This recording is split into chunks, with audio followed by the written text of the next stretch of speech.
Hey, salut la team lactée. Alors on se retrouve aujourd'hui pour un fast cam où vous m'avez demandé de vous parler de mes débuts d'allaitement, de mes doutes, de mes difficultés ou de mon entourage, enfin bref un petit peu tout ça. Alors on va faire un point, je m'installe, voilà, correctement. On va faire un petit point effectivement là-dessus, je vous en avais déjà parlé ou je vous en parle des fois par anecdote. Oui, il fait froid hein, dans ma salle de tournage. On en avait déjà un peu plus ou moins parlé, mais on va refaire un petit point. Alors, mon début d'allaitement, tout premier allaitement. Ce fut difficile, je vous l'avais raconté, je prends un petit coussin parce que j'ai besoin d'un petit bibou. Je vous l'avais raconté, ça n'a pas été chose aisée puisque j'ai eu une césarienne d'urgence et que 48 heures après, j'ai tout simplement pété un plomb et par fatigue, par chute d'hormones, etc. Je vous renverrai à la bonne vidéo pour ça. Je vous la mets soit par ici, soit le lien en description. Mais j'ai littéralement pété une durite en fait, et j'ai fait un rejet de mon enfant, et oui, rassurez-vous ça n'a pas duré. Et donc j'ai eu la chance d'avoir au quotidien un mari qui est juste extraordinaire, un compagnon qui est juste extraordinaire. Et en fait, s'il n'avait pas été là, je pense que on n'en serait pas où on en est aujourd'hui avec la lettre. Parce que quand j'ai justement complètement pété les plombs, hein, soyons honnêtes, et ben c'est lui qui a pris le relais et c'est lui qui a géré l'allaitement. Alors, il a géré l'allaitement, non, il n'a pas lui donné le sein à notre fils, hein, voilà.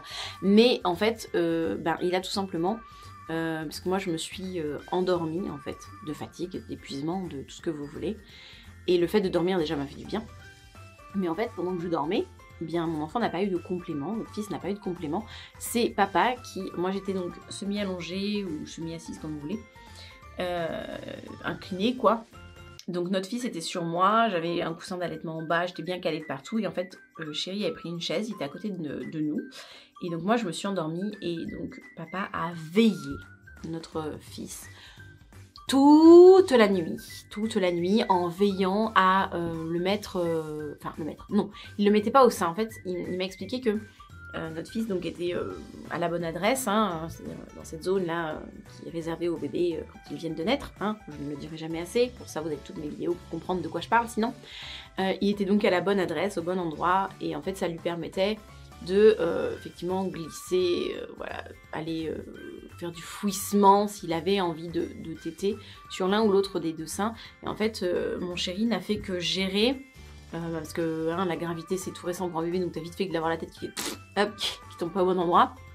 Mais il n'a que fait que l'aider dans ses déplacements de façon très légère, si vraiment il trouvait pas le sein, genre à tirer un petit peu comme ça pour remonter un peu le sein pour qu'il trouve un peu plus facilement, ou à gérer, hop, récupérer la tête parce qu'elle était descendue un peu trop bas, bref, l'aider à se placer pour qu'il puisse téter. Et je pense que sans ça, on n'aurait pas l'allaitement qu'on a aujourd'hui, clairement. Donc voilà un peu les débuts, vraiment les toutes premières heures de mon premier allaitement. Et ensuite, la mise en place de mon allaitement, en fait, on me dit souvent que j'ai fait un bébé Kong. Alors, si vous avez des informations sur cette histoire de bébé Kong, mettez-les-moi en commentaire parce que je n'arrive à rien trouver. Alors, il paraît que ce sont les bébés Kong du Botswana. Alors, Kong, K-U-N-G, je crois me rappeler, mais même, je suis même pas sûre. Du Botswana. Alors, on m'a dit que j'avais fait des bébés Kong comme les bébés Kong du Botswana. Donc si vous avez des informations là-dessus, surtout mettez-les-moi en commentaire parce que je cherche désespérément ce que je pourrais dire. Sinon, après la formation avec Ingrid Baillot au 4e trimestre de grossesse, je dirais plutôt que j'ai fait des bébés paléo ou des bébés sapiens. C'est-à-dire que j'étais une maman paléo, une maman sapiens. C'est-à-dire qu'en fait, à partir du moment où mes enfants sont nés, et c'est valable pour les deux, on est resté en peau à peau. Donc couche hein, pour lui et moi, couche aussi. Si t'as la référence de ce à quoi je fais allusion, n'hésite pas à mettre un commentaire, voilà, couche pour moi aussi. Et on est resté comme ça en peau à peau pendant déjà, donc moi c'était 5 jours hein, la maternité, enfin 5 pour le premier et 4 pour la deuxième. 5 jours de maternité. On s'habillait quand il y avait du monde quoi, mais comme on avait réduit les visites de toute façon, autant te dire que j'étais pas très souvent habillée. Et puis rentrer à la maison, moi j'ai la chance d'avoir de très gros pulls tricotés main avec un grand col en V. Donc j'ai des très gros pulls, très vieux, hein, très gros et très chauds. Et donc ce que je faisais c'est qu'on se mettait nus. Je mettais bébé, les deux, hein, je mettais bébé en écharpe, d'accord. donc nu, écharpe, et en fait par-dessus, moi je m'habillais en fait, d'accord? Donc la plupart du temps, je mettais soit juste le pull, parce qu'on avait monté les chauffages de façon que moi j'ai pas trop froid. Alors on avait monté les chauffages en fonction de moi, pas nécessairement en fonction de nos enfants. Donc pour que moi je me sente bien et que j'ai pas trop froid, ou alors j'avais un t-shirt assez ample, manche longue, que je mettais en dessous, donc je mettais c'était surtout pour mes bras en fait, parce que même à travers la laine, des fois on a un petit peu froid, donc je pouvais mettre un t-shirt vraiment, voilà, bien dégagé là, avec mon gros pull, et en fait toute la partie là, donc respiration du bébé était dégagée, donc ils pouvaient largement respirer, et en même temps on était en peau à peau, au chaud comme ça, nus l'un contre l'autre, ce qui fait que dès qu'ils avaient envie de téter, bah finalement ils tétaient dans l'écharpe, hein, voilà, prenez un cours de portage, si vous ne savez pas comment faire, prenez un cours de portage, et ils tétaient en écharpe tout simplement, ou alors je défaisais un peu l'écharpe, ils tétaient, voilà, donc on est resté collés en fait. Comment, bah voilà, comment se sont passés mes débuts d'allaitement? Collés. Un mot pour résumer la situation? Collé. Un adjectif? Serré? C'est un adjectif? Non. Chaud? Ah, je suis nulle à ce jeu-là. Bref, voilà. Si vous connaissez des adjectifs qui vont dans l'optique de ce que je suis en train de dire, n'hésitez pas non plus à me les mettre en commentaire. On aura noté, le français c'est pas mon fort. En même temps, on n'est pas là pour le français. Voilà. Donc voilà. Donc oui, mes débuts d'allaitement, c'était ça. Je me suis jamais posé de questions. Encore une fois, je vous dis, c'est parfois difficile pour moi de ce que vous me demandez, parce que vous me demandez d'analyser des choses que j'ai fait de manière totalement instinctive, sans jamais me poser aucune question et sans jamais leur mettre en cause. Donc c'est vrai que des fois vous avez des questions, c'est un peu compliqué pour moi parce que ça me demande de me poser, d'y réfléchir et de me dire « Mais pourquoi t'as fait ça ? Comment t'es venue cette idée ?» En fait, je suis obligée d'analyser mes propres comportements instinctifs. Parce que je l'ai fait en fait. Pourquoi, comment, je l'ai fait. Voilà, c'est tout. Donc c'est très rigolo parce que du coup ça me demande d'analyser, de réfléchir quand même. Du coup, est-ce que j'avais des doutes ou des difficultés ou l'entourage? Bon, j'ai eu un entourage plutôt bienveillant, j'ai envie de dire. J'ai eu un entourage avec mon chéri, bah forcément comme je vous ai dit, hyper soutenant. Et en même temps, j'étais tellement dans mon truc que finalement je n'entendais pas les gens qui pouvaient me faire des réflexions. Parce que ça m'est arrivé, je vous l'avais déjà raconté, entre autres mon papa, qui avait ces petites réflexions très anodines, hein, très sympas, qu'on aime beaucoup, du style « Ah bah il est bien là !»« Ah bah oui, bah au moins il sait ce qu'il veut, hein, dès que je sortais l'écharpe. Ah bah voilà, il sait ce qu'il veut, hein, il va être bien là. » Alors c'était jamais dit méchant, vous voyez ce que je veux dire? Quand t'es pleine d'hormones, tu sais jamais trop comment tu vas le prendre le truc. Mais je connais mon papa, et c'était jamais avec une mauvaise intention qui me disait ça, c'est une petite taquinerie de boutade, voilà. Que potentiellement il n'a pas conscience qu'avec mes hormones j'aurais pu mal prendre, mais comme de toute façon j'ai un caractère de cochon, voilà, ceux qui me connaissent savent, je m'en fous en fait, parce que, et c'est ce que je dis aujourd'hui, je me dis, à partir du moment où la personne qui a envie de me faire une réflexion se lèvera 5 fois dans la nuit pour essuyer le 5e vomi de la gastro ou le 5e caca fuyant de la couche de mon nouveau-né, et que t'as plus de body, plus de pyjama, tu sais pas comment tu fais. Et ben, si c'est lui qui se lève, qui s'en occupe, qui gère, why not, j'ai envie de dire, pourquoi pas. Éventuellement, peut-être, je pourrais... au superlatif, relatif. Oh, je suis nulle en conjugaison aussi. L'écouter. Sans pour autant certifier que je vais prendre en compte ce qu'il me dit. Mais comme dans tous les cas, de toute façon, personne ne le fait, à part peut-être mon mari, moi. Je dis peut-être parce qu'il y a des fois on n'a pas envie. Bon, on le fait quand même, on n'a pas envie. Ben, t'as rien à me dire en fait. Enfin, tu peux me le dire, hein, mais je m'en balèque, hein, clairement. Oui. Ah, j'aime bien répondre oui. D'ailleurs, c'est un truc c'est un truc dans ma famille qu'on me dit souvent. Toi, tu dis toujours oui. Tu contredis jamais personne, mais tu fais toujours ce que tu veux. Oui. Voilà. Donc, j'entends... Il y a des fois j'entends, hein, il y a des fois ça me remet en question, il y a des fois j'analyse quand même, mais je le montre jamais à l'autre. Question de principe. Je lui montre pas, mais effectivement, il y a des choses qui m'ont fait cheminer en discutant avec mes belles-sœurs ou quoi. Oui, il y a des choses auxquelles j'ai réfléchi. un peu. Bon, je me suis dit en fait non, ça ne me correspond pas aussi. Il y a aussi cette notion-là, ça ne me correspond pas. C'est pas ce que j'ai envie pour moi ou pour mes enfants. Donc je m'écoute, ce sont mes enfants et j'ai envie de dire que celui qui est pas content a le droit de revenir en arrière, de se faire ouvrir comme un petit poulet sur la table d'opération pour une césarienne d'urgence, hein, tout à loisir, je te le laisse, ou tout simplement pour une césarienne programmée non voulue, pas de souci, je te laisse ma place aussi, vas-y, fais-le. Puis à la limite, peut-être potentiellement, une fois que tu auras fait ça, je penserai éventuellement à t'écouter. Sinon, en dehors de ça, t'as le droit de parler et j'ai le droit de ne pas t'écouter. Voilà, je me prends ce droit. Parce que ce sont mes enfants, puis c'est mon corps, puis c'est mon avis, puis c'est mon opinion, puis c'est mes erreurs. Voilà, parce que tant qu'à faire des erreurs, j'aimerais que ce soit les miennes, pas celles des autres. Comme ça, au moins, j'assumerai mes erreurs, vous voyez ce que je veux dire?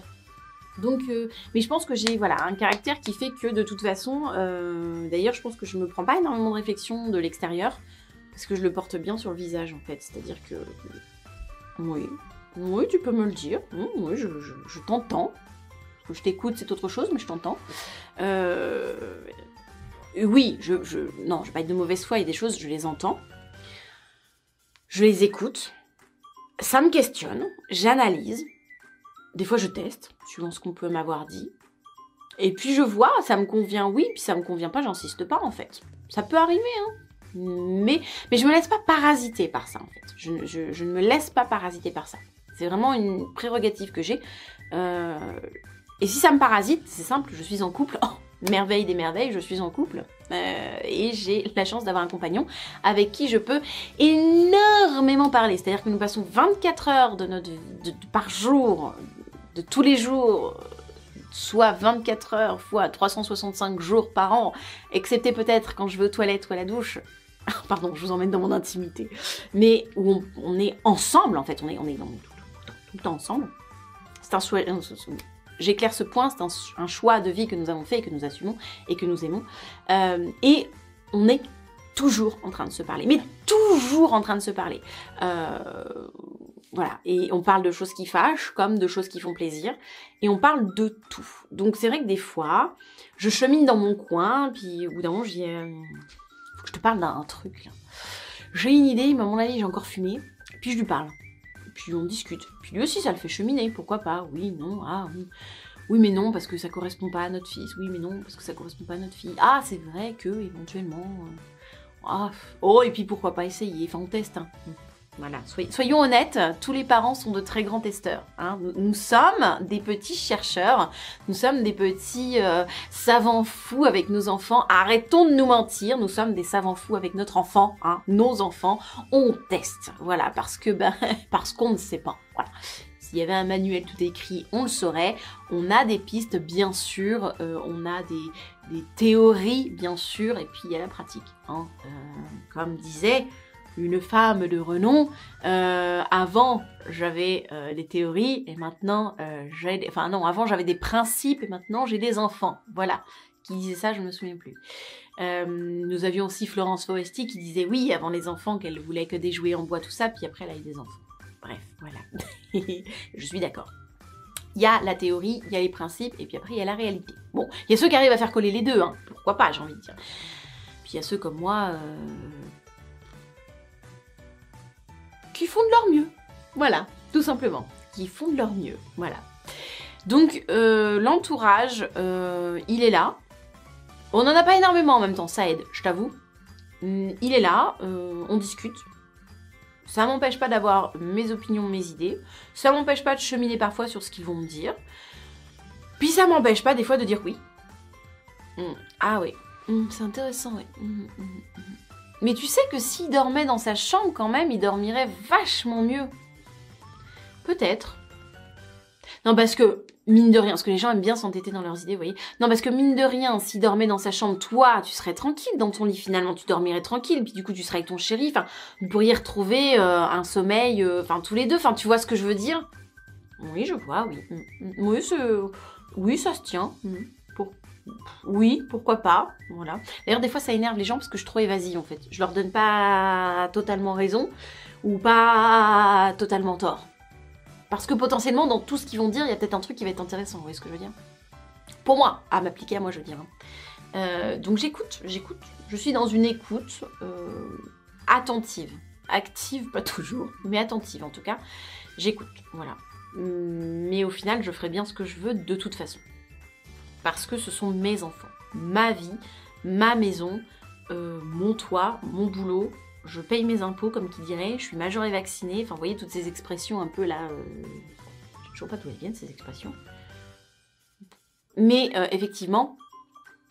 Ben c'est ma vie en fait. Et si tu as envie de vivre ma vie à ma place, écoute, je te file les clés de ma baraque, je te file mes baskets, je te file mes gosses et tu te démerdes et puis on verra comment tu t'en sors avec mes enfants. En les prenant en compte dans leur personnalité, dans leur entièreté. D'accord? Voilà, on va faire comme ça. Voilà. On le voit, hein, d'ailleurs, il y a des expériences. À l'époque où je regardais la télé, il y avait un truc qui s'appelait... Je sais plus comment ça s'appelait. Oh, c'était une émission, bref, ne passons pas sur ce que je pense de certaines émissions. Mais quand je zappais, je pouvais tomber là-dessus, et c'était le principe de... Je crois que c'était une émission américaine. Est-ce que ça a été fait en France? Je ne saurais pas vous dire. Je crois que c'était une maman qui allait... Enfin, c'était deux mamans, je crois, qui échangeaient leur famille, en fait.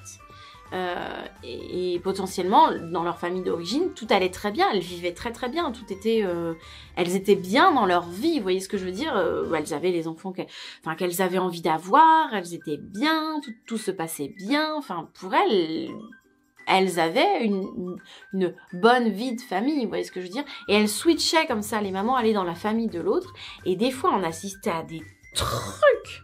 Mais oui, des fois, je regardais de la télé-réalité. J'ai plus de télé maintenant, mais avant, ça pouvait m'arriver. Où je mettais ça en fond, vous savez, quand on est étudiant, je mettais ça en fond, puis je faisais ma vaisselle, enfin bon, bref. Mais des fois, on assistait à des trucs, des clashs, quand elles étaient dans la famille de l'autre, à une incompréhension totale du fonctionnement de la maison, de la place de la femme et de la mère dans cette famille-là. C'est-à-dire que la maman qui venait dans la famille... ne s'y retrouvait pas en tant que femme, en tant que mère, elle se retrouvait pas pour moult et moult raisons. Il y avait plein d'exemples, plein de situations diverses et variées. Mais on voyait que c'était, parfois c'était pour elle un scandale, parfois c'était abominable, parfois ça se passait très très bien. Mais parfois ça correspondait tellement pas. C'était violent même pour elle. Il y a même, je me souviens des émissions où l'expérience s'arrêtait parce que l'une d'elles était extrêmement mal. Et d'ailleurs, on le voyait après parce que finalement ces mamans se parlaient. Et c'était aussi très compliqué parce qu'il y avait des mamans qui étaient dans le jugement de l'autre. Il y avait des mamans qui étaient dans la violence parce qu'en fait elles renvoyaient la violence qu'elles avaient ressentie. Pendant cette expérience, il y avait des mamans qui étaient dans la compréhension, il y avait des mamans qui étaient à donner des conseils à l'autre, mais qui au final, l'autre comprenait pas parce que pour elle, ça se passait très bien dans sa famille. C'est pas ce qu'elle en observait tous les jours. Vous voyez ce que je veux dire? Donc, c'est bien beau les théories des autres. C'est bien beau que Tati Ginette, qui a eu 15 enfants il y a de cela quelques années, elle a fait comme ça. C'est bien joli que la voisine de la cousine de la tantine, elle a fait comme ça. Elle a fait ça, elle a fait comme ça, elle a testé ça. Oui, oui. Et ça a marché, hein, je t'assure que ça a marché, tu devrais essayer, oui. Potentiellement, ça a marché, je ne remets pas ça en cause. Potentiellement, ces enfants vont très bien. Potentiellement, ces enfants ont bien grandi. Potentiellement, ces enfants sont épanouis. Je ne dis pas le contraire. Mais potentiellement, ça ne va pas me convenir à moi et à mes enfants. Potentiellement, ce n'est pas fait pour ma famille. On peut tester des trucs. Comme je vous l'ai dit, on est des petits chercheurs, des petits scientifiques sur notre famille, sur notre couple, sur nos enfants. Bien sûr, on cherche, on tâtonne. Mais... à partir du moment où ça ne nous convient pas, on teste parce qu'on se dit, bon, je perds rien à essayer. Il faut pas s'acharner, les gars, quoi. Arrêtez de vous maltraiter. Ou si vous sentez que dans les propos, déjà rien que dans les propos, ça vient heurter votre écoutille, là, le truc, là, n'insistez pas. Vous dites oui pour faire plaisir, c'est comme ça, vous faites plaisir, puis vous entrez pas... Enfin, ça dépend si vous avez envie de polémiquer ou pas, hein, si c'est votre caractère ou pas. Moi, j'ai pas envie de polémiquer avec les gens. Mon énergie, je la réserve à beaucoup d'autres choses. Donc j'ai pas envie de polémiquer, donc je dis oui. Potentiellement, elle a peut-être raison. Oui, potentiellement, pour Gertrude, de la cousine Adélaïde, de la tantine Ginette, ça a fonctionné comme ça. Bon, déjà, c'était il y a 50 ans, hein, voilà. On va juste se remettre un peu à la page, mamie. Et oui, mais non. Donc je suis pas contrariante parce que j'ai pas envie d'entrer dans tes polémiques par moment. Quand je sens que je peux, oui. Quand je sens que je peux pas et que j'ai pas envie, que j'ai pas la force, je dis oui. Quand je sens que je peux entrer en polémique, ben je vais discuter un petit peu, je vais amener mes arguments, etc. Mais si je vois, c'est pareil, si je vois que ça prend pas ou que ça amène pas une conversation constructive, je vais m'arrêter, hein, j'insiste pas, je suis pas fatiguée non plus à un moment donné. Mais voilà. C'est intéressant d'en discuter. Maintenant, faut aussi l'analyser et le mettre en perspective de est-ce que ça me convient à moi, est-ce que ça convient à ma famille? Oui, non, bah tu passes à autre chose. T'as dit oui, t'as fait plaisir et puis voilà, tu passes à autre chose. Vous voyez ce que je veux dire? Je me prends pas la tête en fait. Voilà, je me prends pas la tête. Ce qui du coup permet d'éviter beaucoup de doutes, parce que vous m'avez demandé par rapport à mes doutes. Mais du coup ça permet d'éviter beaucoup de doutes parce que ce sur le quoi je doute, je teste. Et si le test n'est pas concluant, bah je laisse tomber. Et si le test est concluant, bah je vois, est-ce qu'on se sent bien dans ce qu'on est en train de tester, comment sont les enfants, comment je me sens, quel positionnement, voilà. Oui, bah si, finalement ça nous convient, bah ouais, ok, c'est un bon truc à adopter. Ok, ouais. Il y a des petites méthodes de ma belle-mère qu'elle fait avec les enfants quand les enfants sont gardés avec eux, que j'ai fini par reprendre parce que je m'aperçois que ça marche très très bien. Et du coup, ou des astuces que le papa fait quand moi je ne suis pas là et qui marchent très très bien. Et du coup, je le fais avec les enfants. Et oui, bien sûr qu'il y a des trucs qui marchent. Puis il y a des trucs qui font que mon chéri fait avec les enfants, par exemple, quand il est tout seul avec eux. Bah, moi, ça me convient pas, ça fonctionne pas. Donc, quand je suis avec les enfants, bah, ça fonctionne pas comme ça. On en parle, on en discute, etc. Voilà. Mais si je doute, déjà, j'en parle avec mon conjoint. Déjà, la base. Donc déjà, ça permet aussi soit de douter ensemble, soit de ne plus douter, ou de se dire, ok, on teste un truc, et puis on teste, puis comme je vous dis, ça marche pas, on laisse tomber, voilà.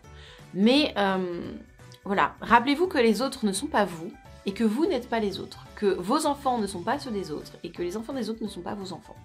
Donc à partir de ce moment-là, rappelez-vous que nous avons tous une individualité, une personnalité, que pour même chez des jumeaux, par exemple, ou des jumelles, des jumeaux, ben, ils sont différents. Ils sont différents, ils vont pas capter les choses de la même façon, ils vont pas être perméables aux mêmes choses. Voilà. Donc, à un moment donné, les autres, c'est bien, mais moi, c'est mieux. Ça fait très... Ça fait très quoi? Je ne sais pas. Ça fait très braqué. J'avais une petite poussière devant l'œil. Ça fait très braqué, un peu buté borné, mais... Ouais, enfin, j'ai envie de dire, à partir du moment où t'as envie de me donner des leçons de morale sur ma vie, prends mes baskets, enfilez. Mais quand je te dis prends mes baskets, c'est tu prends mes baskets avec tout mon bagage émotionnel et mon bagage d'histoire, tu vois, avec lequel j'ai grandi, etc. Tu prends tout, je te file tout le packaging, quoi. Et tu te débrouilles, voilà. Et tu vois finalement ce que tu aurais eu envie que j'applique. Et c'est pas... Ce qui est difficile, je pense, c'est que... c'est qu'on a peur de blesser l'autre. J'allais dire, c'est pas toujours qu'on veut faire plaisir, c'est qu'on a peur de blesser l'autre. On a peur qu'en faisant pas ce qu'il ou elle nous dit, surtout quand c'est les grands-parents peuvent se sentir trahis, comme si on remettait en cause leur façon de nous avoir éduqués. Ça aussi, il y a beaucoup ça, beaucoup ce retour-là, moi-même dans ma famille, où effectivement, comme on ne fait pas comme eux, ou comme on ne fait pas comme eux nous disent, ou comme eux nous conseils, ils ont l'impression quelque part qu'on remet en cause tout ce qu'ils ont fait avec nous, et c'est très difficile en tant qu'être humain de se dire que éventuellement non, on remet pas en cause, mais on essaie de faire différemment. Mais c'est très complexe, hein, on touche à de la psychologie qui est très très compliquée, donc à un moment donné, on n'est pas Don Quichotte, hein, si vous avez la ref, voilà, on n'est pas Don Quichotte. Moi, je vais pas me battre contre des moulins à vent toute ma vie. Mon énergie, elle est là pour mes enfants, pour mon mari, pour ma famille que je suis en train de construire. Donc, oui, j'entends. Oui, je peux avoir des doutes, et dans ces cas-là, j'en discute avec mon conjoint, c'est quand même le premier concerné, ou avec mes enfants, c'est aussi les premiers concernés. Et puis, on chemine et on avance, voilà, tout simplement. Et puis les difficultés, on y fait face en famille, voilà. Que ce soit des difficultés d'allaitement, que ce soit des difficultés de manière générale, on fait face en famille. Alors bien sûr que quand c'est une mycose intracanalaire, j'ai besoin de ma petite ordonnance avec mon petit traitement, bah oui, je fais appel à des professionnels de santé. Mais encore une fois, c'est pareil, un professionnel de santé qui va me donner son avis, alors déjà, un professionnel de santé qui vous donne son avis, que vous n'avez pas demandé, j'entends. sort un petit peu de ses fonctions. On n'est pas là pour lui demander son avis personnel, d'accord? Il peut vous donner un avis professionnel, mais je ne crois pas que la façon dont vous dormez avec votre enfant relève d'un avis professionnel. Voilà. On va plus être sur un avis personnel. Je ne crois pas que votre temps d'allaitement, hein, genre vous allaitez, je ne sais pas, 2 et 4 ans comme moi, votre temps d'allaitement soit un avis professionnel. Je pense que là déjà on vacille du côté de la vie personnelle. Et la vie personnelle d'un professionnel, c'est un petit peu comme la vie personnelle de Tati Ginette. Je m'en carre la cacahuète. Voilà.